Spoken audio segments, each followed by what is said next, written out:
इस वीडियो में आज आप लोग को मैं लेकर आया हूँ कि अगर आप भी छात्रवृत्ति अगर आप भी भर रहे हैं, चाहे कक्षा 9 या कक्षा 10 या कक्षा 12 या कक्षा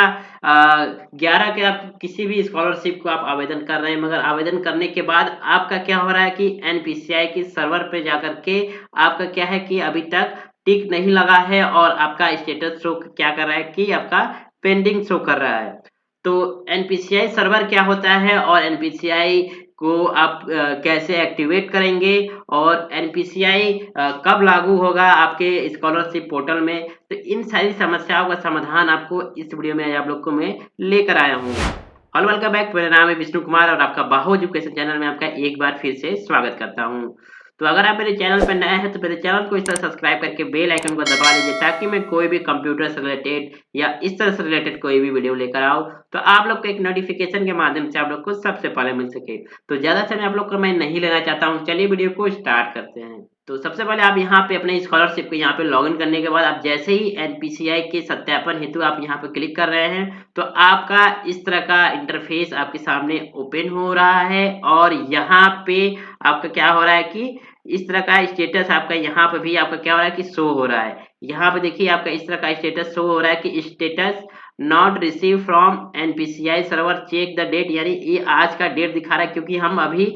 इसको चेक कर रहे हैं, इस वजह से आपका यहाँ पे आज का डेट यहाँ पे शो कर रहा है। तो जो स्टेटस नॉट रिसीव दिखा रहा है एनपीसीआई का सर्वर, तो ये है क्या चीज, यानी एनपीसीआई होता क्या है, चलिए मैं आपको इसके बारे में आपको सबसे पहले क्लियर करता हूँ। तो यहाँ पे मैंने एक टैब ओपन करके और यहाँ पे लिखा है एनपीसीआई सर्वर इन हिंदी और यहाँ पे देखिए हमारा रिजल्ट क्या आया है गूगल की तरफ से कि एनपीसीआई का मतलब है होता है कि national payment corporation of India, यानी इसका ये फुल फॉर्म है और ये जो फुल फॉर्म है और यहाँ पे इसके बाद क्या लिखा है कि कोई भी सरकारी योजना का अगर आप लाभ लेते हैं तो इस इसी के जरिए पैसे आपके बैंक अकाउंट में आता है, यानी एनपीसीआई के जरिए ही अगर आप कोई भी सरकारी योजना, जैसे आप कोई भी स्कॉलरशिप हो गया या वृद्धा पेंशन हो गया या आपका किसान समृद्धि सेवा हो गया, यानी इन सारे जैसे कि आपका सरकारी जो कि आपका पेमेंट आता है वो आपके आधार के ही माध्यम से होता है, यानी आपके बैंक अकाउंट में आपको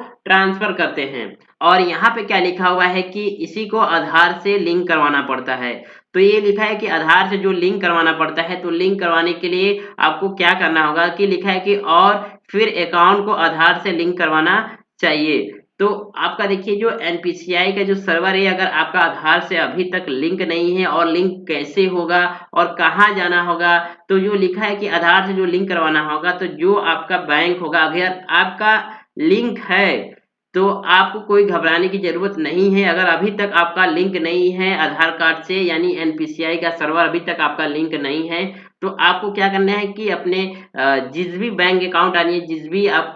जहाँ पे भी अपना बैंक अकाउंट ओपन करवाए हैं, यानी जहाँ पे आपका खाता खुला है, आप उस बैंक में आपको जाना है और वहाँ पे आपको बोलना है कि सर मुझे एनपीसीआई यानी आधार सेंडिंग का जो प्रोसीजर है यानी उसको मुझे एक्टिवेट कराना है। तो उसको आपको क्या करेंगे कि बैंक वाले आपको एक फॉर्म देंगे। तो फॉर्म क्या होता है आपको भी यहाँ पे चलिए दिखा देता हूँ। को यहाँ पे आपका देखिए एक फॉर्म है जो कि लिखा है कि यहाँ पे लिखा है कि आपका application for linking sending Aadhaar numbers. तो जो ये एनपीसीआई का आपका जो ये फॉर्म है, इसको आपको क्या करना है कि भर करके आप इस फॉर्म को क्या करना है कि अपने बैंक में क्या करना है, जमा करना है। और जैसे ही जमा करेंगे तो आपका उसी समय आपका क्या होगा कि जो बैंक मैनेजर होंगे, यानी उसमें जो भी काम करते हैं वहाँ पे आपको आपसे आधार नंबर मांगेंगे और आपके अंगूठे के जरिए आपका फिंगरप्रिंट लेंगे और फिंगरप्रिंट लेने के बाद आपका क्या होगा कि एनपीसीआई का जो सर्वर यानी आधार सेंडिंग स्टेटस है उसको एक्टिवेट कर देंगे और आपका भी जो आधार से लिंक करने का जो यानी प्रोसीजर है वो एक्टिवेट हो जाएगा और आपका कोई भी सरकारी यानी योजना का आप क्या कर सकते हैं, लाभ ले सकते हैं। और आप कोई भी सरकारी अगर आप अपना पैसे को मंगाना चाहते हैं अपने बैंक अकाउंट में, तो आपका वो भी आपका क्या होगा कि सर्विस एक्टिवेट हो जाएगी। और रही बात की जो स्कॉलरशिप का, यानी अगर आपका जैसे कि एनपीसीआई सर्वर अगर आपका एक्टिवेट यानी आप अपने बैंक से आपका सारा चीज प्रोसीजर आप करवा लिए हैं, मगर आपका स्कॉलरशिप भरते समय आपका यही प्रॉब्लम आ रही है, तो आपको क्या करना है कि आपको कुछ दिन वेट करना है। जो कि कुछ दिन वेट करने के बाद ये आपका स्कॉलरशिप यानी भारत सरकार के द्वारा जो कि ये एरर आ रहा है, यानी आपका अगर डॉक्यूमेंट अगर आपका सही है तो मगर आपका ये जो स्टेटस नॉट रिसीव का ये जो प्रॉब्लम आ रही है, ये आपका भारत सरकार के द्वारा प्रॉब्लम आ रही है। यानी अभी भारत सरकार अभी आपका चेक कर रहा है, जो कि कितने बहुत लोग का अभी बच्चे का क्या है कि अभी तक आधार यानी लिंक नहीं है अपने बैंक अकाउंट से। तो जैसे ही सभी बच्चों का लिंक हो जाएगा, तो उस हिसाब से स्कॉलरशिप का जो सर्वर है उसको एक्टिवेट कर दिया जाएगा, और कुछ दिनों के बाद आपका भी स्कॉलरशिप क्या होगा कि भराना स्टार्ट हो जाएगा। तो यह छोटी सी जानकारी थी जो कि आप सभी को मुझे देनी थी। तो लगभग आप लोग को समझ में आ गया होगा कि जो कि स्कॉलरशिप का जो ये एनपीसीआई का जो सर्वर एरर हो रहा है वो क्यों हो रहा है, और इसको सही कैसे करेंगे। और आपको कोई भी अगर आपको कोई भी दिक्कत या कोई भी परेशानी है तो मुझे नीचे कमेंट करके बताइए, मैं आपको 24 घंटे के अंदर आपका सलूशन में निकाल दूंगा। और हो सके तो इस वीडियो को ज़्यादा से ज़्यादा शेयर करिए, ताकि जितने भी स्टूडेंट हैं सभी को जानकारी मिल सके। तो आज के लिए बस इतना ही, मिलते हैं नेक्स्ट वीडियो में। आपका दिन शुभ हो।